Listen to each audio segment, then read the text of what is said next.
Bismillahirrahmanirrahim. Assalamualaikum warahmatullahi wabarakatuh. Perkenalkan, kami dari kelompok 9 nomor urut 2 ingin mempresentasikan hasil diskusi kami yang bertopik fungsi, peran, dan ragam dalam bahasa Indonesia.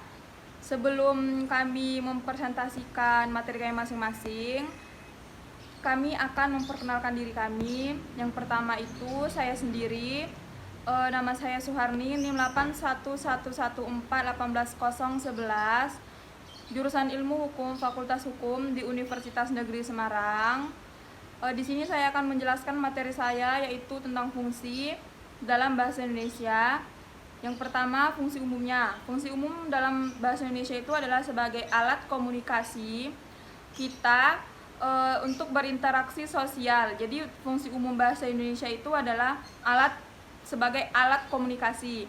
Nah, di dalam kedudukannya, fungsi itu kan dibedakan menjadi dua, fungsi bahasa Indonesia sebagai bahasa nasional dan fungsi bahasa Indonesia sebagai bahasa negara.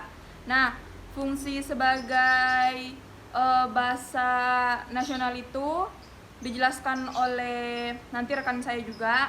Nah, di sini saya akan menjelaskan fungsi bahasa Indonesia sebagai bahasa negara.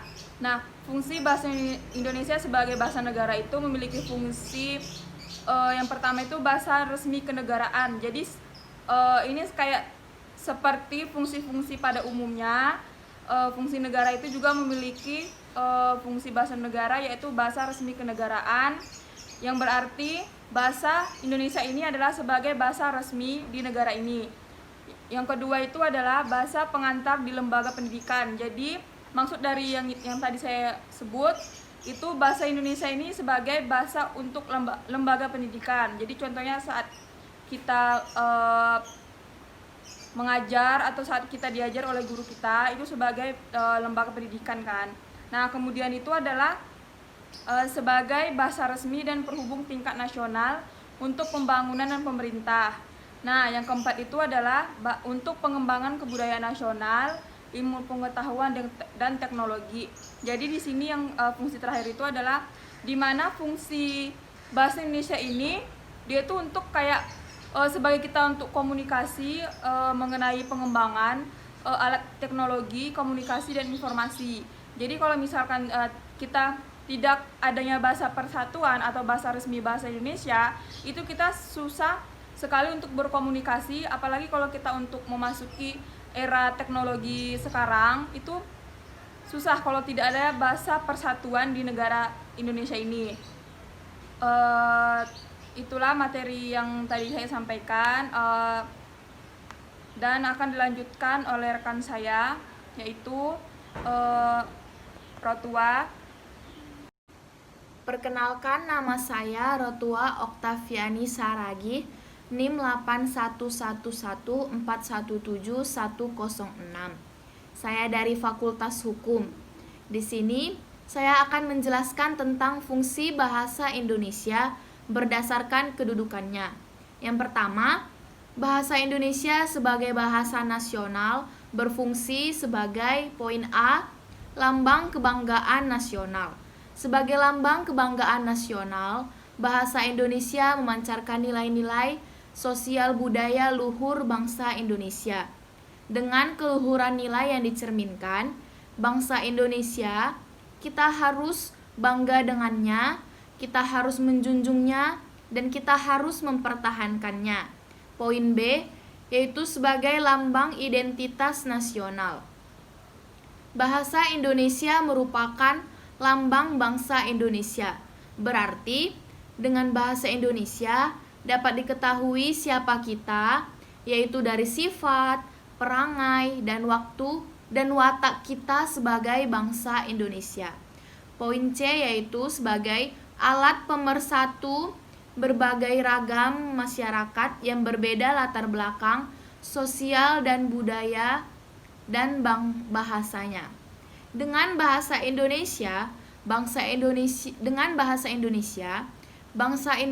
merasa aman dan serasi hidupnya, sebab mereka tidak merasa bersaing dan tidak lagi merasa dijajah oleh masyarakat suku lain. Kedudukan dan fungsi bahasa daerah masih tetap tegar dan tidak bergoyah sedikit pun. Bahkan bahasa daerah diharapkan dapat memperkaya khazanah bahasa Indonesia. Poin D yaitu sebagai alat perhubungan antar budaya dan antar daerah. Dengan bahasa Indonesia, kita dapat saling berhubungan untuk segala aspek kehidupan. Kita tetap saling berkomunikasi, tetap saling bertukar pikiran dan informasi dengan suku lain agar yang berlatar belakang bahasa yang berbeda. Perkenalkan, nama saya Negusta Elberda, NIM 8111420513. Saya berasal dari Fakultas Hukum. Peran bahasa Indonesia dalam ilmiah sebagai alat untuk menyerap dan menggunakan hasil pemikiran. Menurut Wijaya, bahasalah komunikasi yang paling lengkap dan efektif untuk menyampaikan ide, pesan, tujuan, perasaan, pendapat kepada orang lain. Setiap negara pasti mempunyai biasanya bahasa masing-masing. Begitu pula negara Indonesia. Indonesia memiliki bahasa sendiri yaitu bahasa Indonesia. Bahasa dapat mempersatukan suatu negara. Bahasa tersebut mempunyai banyak fungsi. Salah satunya adalah untuk alat komunikasi. Maksudnya adalah setiap orang bisa menggunakan hasil pemikirannya untuk melalui bahasa itu sendiri. Mereka bebas berbicara dan bebas mengeluarkan pendapat selama bahasa yang digunakan masih sesuai dengan kaidah-kaidah atau cara bahasa yang baik. Penulisan tata cara penyampaian, begitupun dalam tanda bacanya seperti titik, koma, tanda tanya, tanda seru, dan lain-lain. Kesimpulannya adalah peran bahasa Indonesia sangatlah penting dalam bidang perkembangan teknologi dan ilmu pengetahuan. Karena tanpa adanya bahasa Indonesia, teknologi dan ilmu pengetahuan di Indonesia tidak akan berkembang. Hal itu mengenai perannya sendiri sebagai pendukung berkembangnya teknologi dan ilmu pengetahuan. Fadila dengan NIM 8111417102. Di sini saya akan bahasa. Ragam bahasa terdiri dari ragam bahasa lisan dan ragam bahasa tulisan. Ragam bahasa lisan merupakan bahasa yang dihasilkan melalui alat ucap dengan fonem sebagai unsur, sedangkan ragam bahasa tulisan merupakan bahasa yang dihasilkan dengan menggunakan tulisan atau rangkaian huruf sebagai unsurnya. Lalu, fungsi ragam bahasa yaitu memiliki fungsi sebagai bahasa nasional. Fungsi-fungsinya adalah 1. Menyatukan berbagai bahasa di Indonesia, 2. Menjadi simbol kebanggaan nasional, 3. Menjadi simbol identitas bangsa, 4. Menjadi pemersatu antara kelompok atau etnis, dan 5. Alat pemersatu adat dan budaya antar daerah. Selain itu, bahasa Indonesia juga digunakan sebagai bahasa negara. Fungsi dari bahasa negara adalah 1. Sebagai bahasa resmi negara, 2. Sebagai bahasa pengantar pendidikan, 3. Sebagai alat komunikasi di tingkat nasional untuk kepentingan pembangunan, dan yang terakhir adalah alat pengembangan ilmu pengetahuan dan teknologi. Ciri-ciri dari ragam lisan adalah memerlukan orang kedua atau teman bicara dan tergantung situasi, kondisi, ruang, dan waktu. Tidak harus memperhatikan unsur gramatikal, hanya perlu intonasi serta bahasa tubuh dan berlangsung cepat. Lalu kesalahan dapat langsung dikoreksi, dapat dibantu dengan gerak tubuh dan mimik wajah serta intonasi. Sedangkan ragam tulis yaitu memiliki ciri-ciri tidak memerlukan orang kedua atau teman bicara, tidak tergantung kondisi, situasi, dan ruang serta waktu, lalu harus memperhatikan unsur gramatikal, berlangsung lambat, dan kesalahan tidak dapat langsung dikoreksi, tidak dapat dibantu dengan gerak tubuh dan mimik muka, hanya dibantu dengan tanda baca. Seperti itu. Sekian dari saya. Wassalamualaikum warahmatullahi wabarakatuh. Assalamualaikum warahmatullahi wabarakatuh. Perkenalkan, nama saya Adam Kausar, NIM 8111417312, jurusan Ilmu Hukum dari Fakultas Hukum. Selanjutnya saya akan menjelaskan mengenai ragam bahasa. Yang pertama adalah pengertian ragam bahasa. Pengertian ragam bahasa sendiri, menurut para ahli yang pertama adalah menurut Bachman, bahwasanya ragam bahasa adalah variasi bahasa menurut pemakaian. yang berbeda-beda menurut topik yang dibicarakan, menurut hubungan pembicaraan orang yang dibicarakan, serta menurut medium pembicara. Selanjutnya ada lagi ragam bahasa menurut Dendi Sugono. Sehubungan dengan pemakaian bahasa Indonesia, timbul dua masalah pokok, yaitu masalah penggunaan bahasa baku dan tidak baku. Dalam situasi resmi, seperti di sekolah, kantor, atau di dalam pertemuan yang resmi, digunakan bahasa yang baku. Sebaliknya, di dalam situasi yang tidak resmi seperti di rumah, di taman, atau di pasar, kita tidak dituntut untuk menggunakan bahasa yang baku. Yang kedua adalah penyebab terjadinya ragam bahasa. Ragam bahasa timbul seiring dengan timbulnya perubahan di dalam masyarakat. Perubahan itu berupa variasi-variasi bahasa yang dipakai sesuai keperluannya. Oleh karena banyak variasi, agar tidak mengurangi fungsi bahasa sebagai alat komunikasi yang efisien, dalam bahasa timbul mekanisme untuk memilih variasi tertentu yang cocok untuk keperluan tertentu. Dalam hal ini disebut ragam standar. Selanjutnya ada beberapa faktor penyebab timbulnya ragam bahasa yang ada di Indonesia. Yang pertama adalah faktor budaya. Setiap daerah mempunyai perbedaan kultur atau daerah hidup yang berbeda seperti di wilayah Jawa dan Papua, serta beberapa wilayah Indonesia lainnya. Yang kedua adalah faktor sejarah. Setiap daerah mempunyai kebiasaan atau adat istiadat dan bahasa nenek moyang sendiri-sendiri dan berbeda antara daerah satu dengan daerah lainnya. Ketiga adalah perbedaan demografi.